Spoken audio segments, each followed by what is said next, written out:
Hey, good morning everyone. Happy Friday to a Hunks Adventure here. And it's been a couple of days or so since I've made a video. And yeah, just needed a mini break. I did shave a little bit, so kind of helps. Makes me feel a little bit more refreshed. I think maybe a haircut might help too. But yeah, the week, it's been a little bit of a slump for me. One of the main things was just trying to work on this notification task that I've been trying to do for work. It was a personal goal, and then thought I'd get it done quickly. It ended up taking longer than expected. Still working on it a little bit. I actually have it running right now. But yeah, so how it kind of worked was we have two environments that have different URLs, but technically the database is the same. But we have an endpoint that we can hit on one of them, and then the other one we can't. And when we run our automated tests over the weekend, if they're using the URL that this endpoint isn't set up on, then this set of tests don't work, which just create a notification. And so what I was doing was I was creating a new page helper with code that would manually go and create the notification, essentially. But the tests still do a backend check, which hit the endpoint, so I had to then go and update each test to kind of have like an if it's, this environment, then do that. Otherwise, it'll run my code and manually do these things. And I got through all of the tests. Some of them were a little bit tricky and trying to be creative in ways for them to do like the checks that kind of match up to what it was validating on the back end. And I got them all working, and I was very happy with that. There's a lot of 2 steps forward, 1 step back, just constantly trying to get them to work. But it was all progress and it's all learning, which is awesome. And then I go run them together, because ideally these tests are set up to run by class. So that means, you have 8 tests on there. It should be able to run through all 8 at the same time. And they wouldn't. It'd pass the first test and then the rest would fail. And so yeah, yesterday I ended up setting an impromptu training. There were a couple of things that manual testers wanted to go over. And I decided, hey, one nice thing is seeing someone kind of struggle with code, but then also just like the thought process, getting ideas out there, things you could try. Because one thing I do like today with these Fridays is I'll meet with the manual testers and team, and we'll kind of show them like my pull request or my code. And it's the finished code, it's what's going to be merged. And I might be able to talk through some of the things like, oh yeah, I went this route, or this is why I did this is why this changed.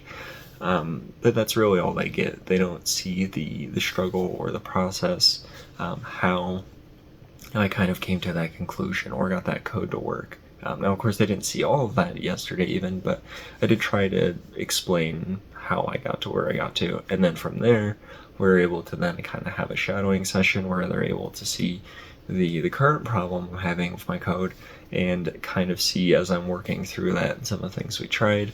And then I had some of the other engineers on, and we were kind of looking at together. The meeting went longer than expected, which was good. Most of the people were able to stay on, which is also good. And yeah, it kind of came down to one of the things we're going to change at the end, and that was just how the test runs. And as far as I could tell, it seemed to work. I was very happy that when I got off for the day yesterday, I kicked off the tests and went and did something, and I came back and I saw the first 2 had passed, where, before the first one would pass and then all the others would fail. So I was kind of happy about that. Just because we don't really work as much on Fridays during the summer, because we kind of get these early outs. And, if there's something pressing, you work, but otherwise, if not, you kind of just enjoy your time. So I was happy to see that it seemed to be going fine.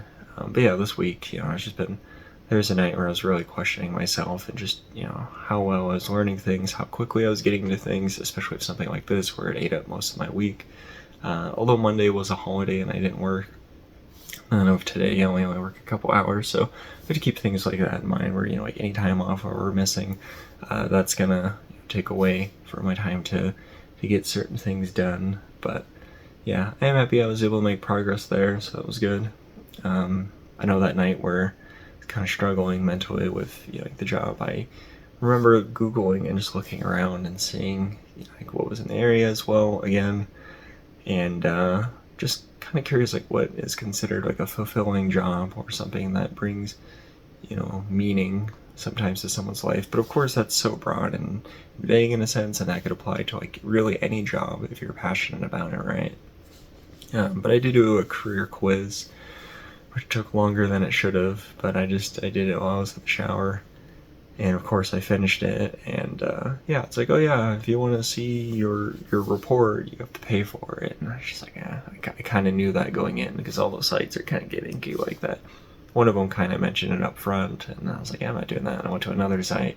Of course, it doesn't mention it till you get done, but yeah, definitely not paying for that. So, yeah, on top of that, this week, my, I should say, current boss is now back. So as the original boss I had when I joined the automation team as an engineer, and then they got, someone put over my department, who was my boss for most of last year, up until like sometime this year when the other guy came over and they swapped, and then they let him go.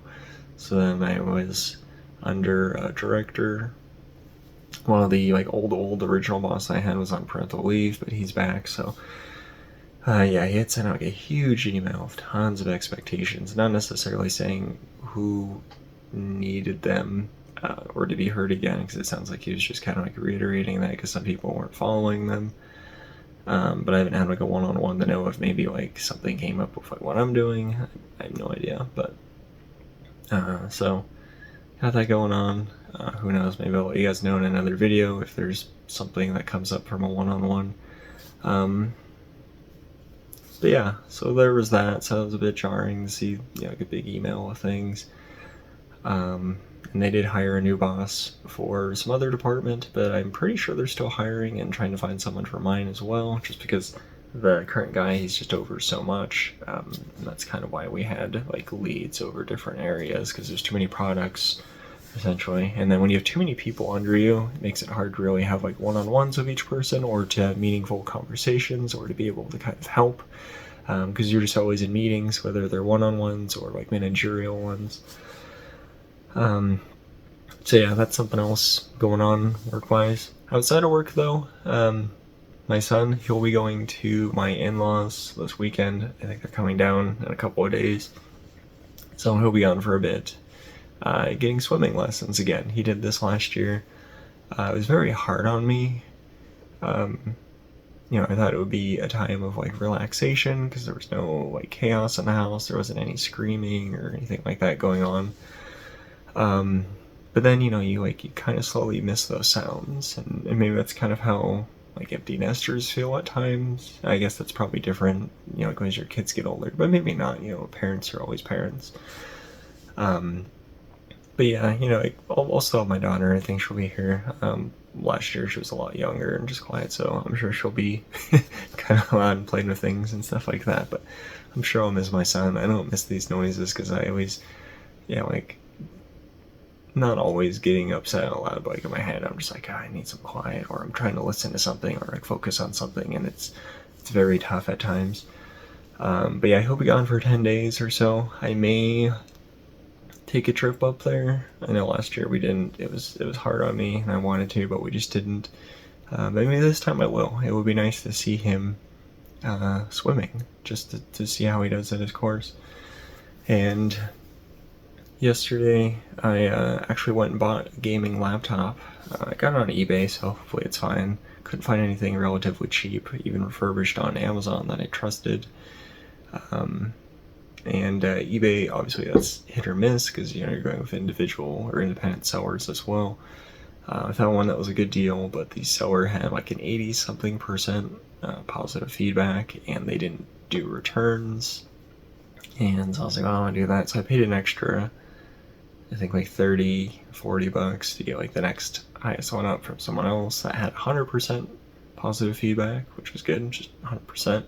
And they did 30-day returns, so went with that. Ideally, we just want to get Minecraft set up for him. I know he's been wanting to play Minecraft. He plays like an off-brand one on his tablet. Although it's funny, because I mentioned, I was like, hey, if I get you a new laptop with Minecraft, we can play together. Here's how it looks on mine. We can play local. And he's just like, no, that's okay. Thanks, though. I'm just like, what? It's like, you don't want to play? and he just wanted to play on his tablet. But I think once he saw it on my computer and realized like the capabilities and how much bigger the world is and just the things you can do in it, I think he was kind of like, yeah, I'm on board. So I have that coming. I just tried to get something that kind of matched my laptop that was refurbished in a sense, and I think it should be okay to play Minecraft on it. So I have an old laptop somewhere. I have no idea where. Currently, we have my wife's old laptop out for him for like a different game, and it is running a little bit better. I mean, I have background IT, so I was able to like work on the laptop to try and get it to be more functioning, but yeah, the battery on it is cooked, and it's just you have to have it plugged in. And yeah, if it's sitting on the couch or somewhere, or if my daughter like decides to like yank on something or pull it, it'll just shut the entire thing down. So don't want that happening either. But yeah, I was happy to get him a gaming laptop. And then also yesterday we were just out in the yard, and there's like 5 wasps just flying around in the yard. Now, of course, I've got like these sprinklers and stuff running again, so maybe they're just getting some water, but they sometimes come from like under our porch. So yesterday I went out with my phone and like did a video and just kind of like had the flash on, and from what I could see, there were like 2 wasp nests under our porch, but there were no wasps at them. So kind of confused by that, because if they are active nests and it's the evening, I would have expected the wasps there. But I sprayed them anyway. But I noticed up at the eave of my house, which is technically like 3 stories high, where that eave is, there is a nest there again. Well, I guess I shouldn't say again. It's been there, but it was sprayed and treated for like years ago, and yeah, apparently now they're back there to living in it. So I was trying to look into ways to remove it, and because I didn't want to like have to pay this guy to come back out with a ladder and a stick, because he didn't get it last time either. He only sprayed it. And my wife had mentioned pressure washers, and so then I spent like an hour yesterday learning about pressure washers, kind of how they work, the different nozzles, attachments you can buy. I've seen videos of people getting them from like 3 feet high. But then, you look more to the specs and looking into things, and it's like, oh yeah, ideally you want something that's at least like 3000 psi, 3 GPM. So I found this like electric one that met those specs, actually like more than that, and it was only $100. I was like, cool, that's great. And then so I was gonna buy that because it was like $100, and then I looked into like extension or telescopic rods to make it a little bit longer to reach, especially 3 stories. And those were like more than the pressure washer itself. And I was like, why would the extendable like piece for it, like the wand, be more than the pressure washer itself? So I thought that was confusing. I was kind of looking for like online recommendations, and it turns out that the one that was like being sold on Amazon, I almost think it was like false advertising, because it kept mentioning like up to for like these things, for like the PSI and GPM. But then when I was looking into like the motor and like what it was running on, then like other stuff and research, it was saying like, oh, a motor at that would only be capable of doing like this much and this much, and not ideally what they're claiming, maybe at like peak performance and stuff, but they're like, it's probably not going to be able to do that realistically. And it was like actually like way lower specs in terms of what it would be able to handle. So I was like, all right, well, that doesn't help. So I looked in the other things, and then you're looking at like $300 to $500, if not thousands. You're looking into like gas-powered power washers, and I was just like, I don't want to spend that. I want to, like I'm getting my son a gaming laptop that just cost me hundreds.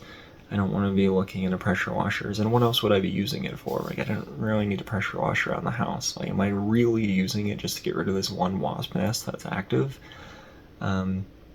So then I looked into renting one, because hardware stores have them where you can rent them.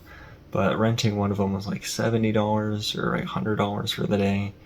The wand was only $8 to rent. And then that's kind of why I went back to the electric one at first. I was like, well, I could buy this one for $100. I can just rent this $8 wand and be set.